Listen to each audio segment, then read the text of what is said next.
তো ration card 14 নম্বর form fill up করতে অনেকের অনেক সমস্যা হয়। 14 নম্বর ফর্ম মানে মহিলাদের ক্ষেত্রে বা মানে বাবার বাড়ি থেকে শ্বশুর বাড়ি ট্রান্সফার করতে যে ফর্মটি ফিল আপ করা হয় তার নাম হচ্ছে 14 নম্বর ফর্ম বা ট্রান্সফার করা ফর্ম। ঠিক আছে, এই 14 নম্বর ফর্মটা রেশন কার্ডের জন্য ফিল আপ করতে অনেকের অনেক কনফিউশন হয় যে কোন মোবাইল নাম্বার দিয়ে লগ ইন করবো বা কোন মানে বাবার বাড়ির ঠিকানায় যে গেলে কী ডকুমেন্টস দেবো, অনেক কিছু অনেকের মধ্যে অনেক কনফিউশন হয়।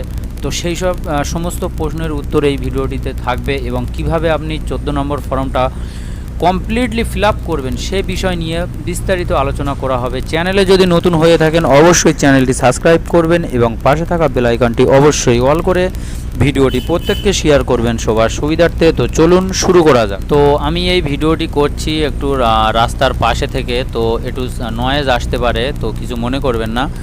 তো ভিডিওটি সম্পূর্ণ দেখবেন। আশা করি এই ভিডিওটিতে 14 নম্বর ফর্ম ফিল আপের যতগুলো প্রশ্ন থাকবে সমস্ত প্রশ্ন দূর হয়ে যাবে।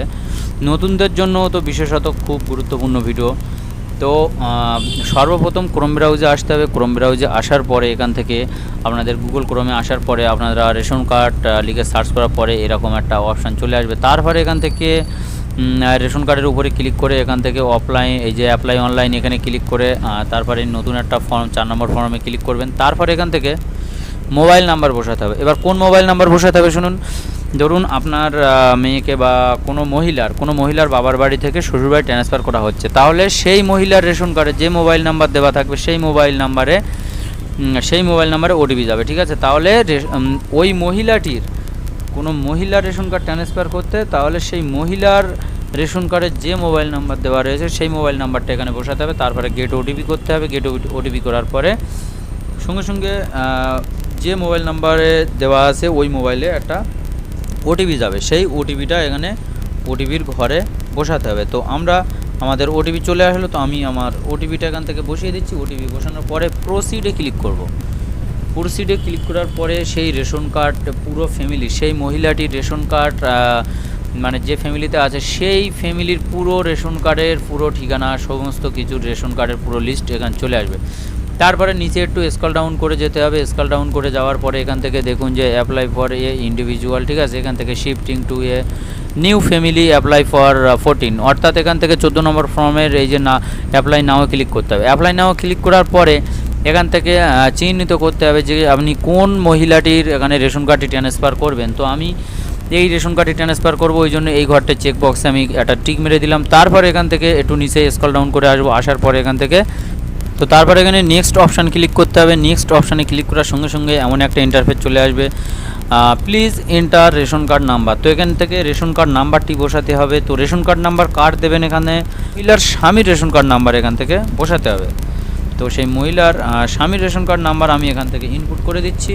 তারপরে সেই ওই মহিলার স্বামীর রেশন কার্ড নাম্বারের যে ক্যাটাগরি আছে সেই ক্যাটাগরি এখান থেকে সিলেক্ট করতে হবে। তারপরে এখানে সার্চ অপশানে ক্লিক করতে হবে। সার্চ অপশানে ক্লিক করার সঙ্গে সঙ্গে দেখুন এখানে ওই মহিলার যে স্বামী আছে তার স্বামীর রেশন কার্ডের সঙ্গে যতগুলো রেশন কার্ড যুক্ত আছে তার পুরো পরিবার সমেত এখান থেকে চলে এলো। তারপর এখান থেকে নেক্সট অপশানে ক্লিক করতে হবে।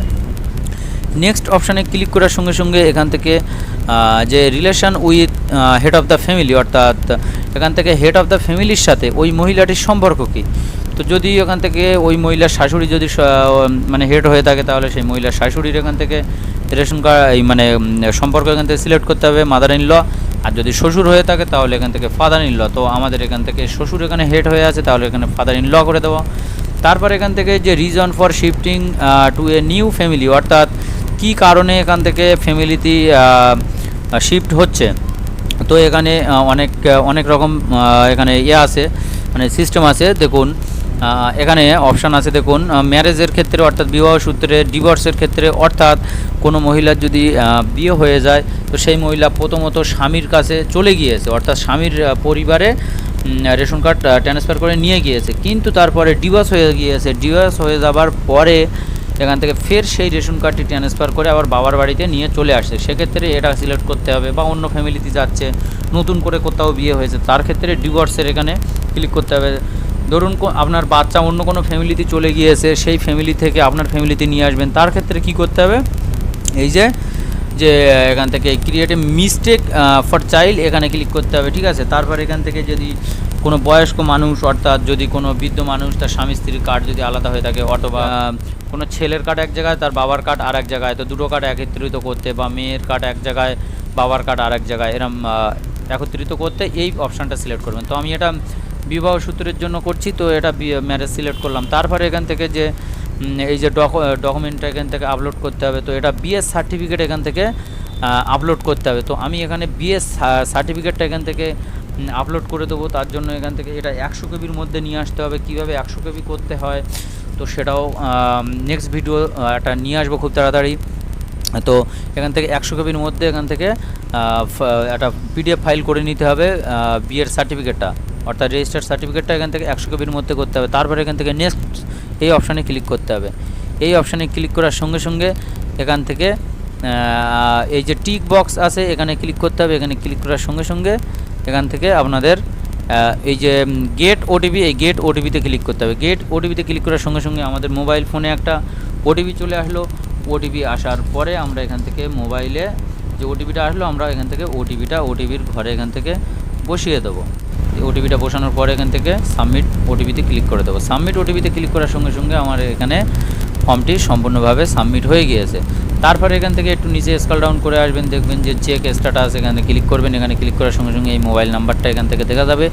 এটা কপি করবেন। কপি করার পরে এখান থেকে নতুন একটা ট্যাব নেবেন, নিয়ে এখান থেকে যে রেশন কার্ড চেকের যে অপশান আছে সেই রেশন কার্ড চেকের অপশানে ক্লিক করে দেবেন। এখান থেকে ফর্ম নাম্বার 14 নাম্বারটা সিলেক্ট করবেন। তারপরে এখান থেকে মোবাইল নাম্বারটা বসিয়ে দেবেন যে নাম্বারে ওটিপি গিয়েছিল। তারপরে এখান থেকে ক্যাপচার কোডটা ঠিক বসিয়ে দিতে হবে। তারপর এখান থেকে সার্চ অপশানে ক্লিক করতে হবে। সার্চ অপশানে ক্লিক করার সঙ্গে সঙ্গে এখানে দেখুন যে এখান থেকে আমাদের ফর্মটা সাবমিট হয়ে গিয়েছে। ঠিক আছে, যেখানে ফর্মটা সাবমিট হয়ে গিয়েছে। তো এখান থেকে খুব জোর হয়তো 1 সপ্তাহ লাগতে পারে। তো 1 সপ্তাহের মধ্যে এখান থেকে আমাদের যে রেশন কার্ডটা বাবার বাড়ি থেকে শ্বশুর বাড়ি ট্রান্সফার হয়ে যাবে।